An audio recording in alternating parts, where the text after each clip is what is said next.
Well, hello, everybody, and welcome back to another daily devotion. This devotion is for Friday, July 22nd of 2022, and we are in Matthew's 23rd chapter, verses 16 to 22. And I'm kind of in a hurry today, so I'm going to jump right into this, and we're going to get right at it here. So remember, chapter 23, as I said a couple days ago, it is basically the chapter of a warning, woes and weeping, and we're in the woes today. It's a different woe than most of them. So verses 16 to 22 in chapter 23. Woe to you, blind guides, who say, whoever swears by the sanctuary is bound by nothing, but whoever swears by the gold of the sanctuary is bound by the oath. You blind fools, for which is greater, the gold or the sanctuary, and has made the gold sacred? And you say, whoever swears by the altar is bound by nothing, but whoever swears by the gift that is on the altar is bound by the oath. How blind are you? For which is greater, the gift or the altar that makes the gift sacred? So whoever swears by the altar swears by it and by everything on it. And whoever swears by the sanctuary swears by it and by the one who dwells in it. And whoever swears by heaven swears by the throne of God and by the one who is seated upon it. So the idea here is that the leaders are trying to gin up the idea that you are that your oath or your pledging to God is valued based on how much you're giving. It's the gift that is the value, not what God's giving you, and that is the grace that is coming. You can never outgive God. Ain't gonna happen. So the whole idea of prosperity gospel kind of has some issues with that. But here the idea is you're not swearing by the gold. If you're going to swear something to God, you swear to God by God, not on that. But we do have to look back at chapter 5 in the Beatitudes where he talks about that you let your yeses be yeses, your noes be noes.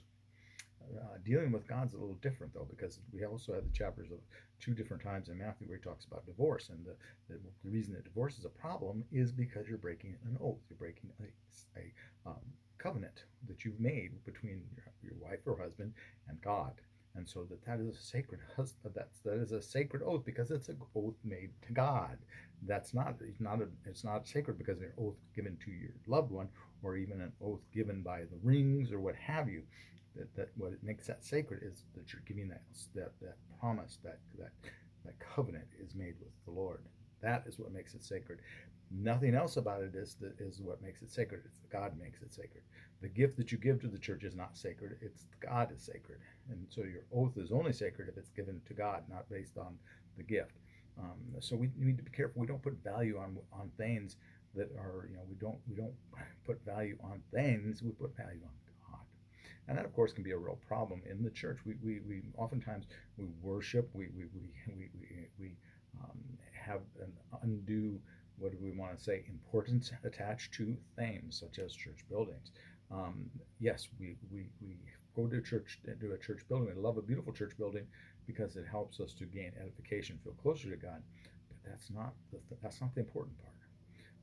We should be able to, if the most beautiful sanctuary were to suddenly be gone, that shouldn't impact our relationship with God one iota. And if it does, then your problem is that you're tied up in things, and that's really what I see this morning against.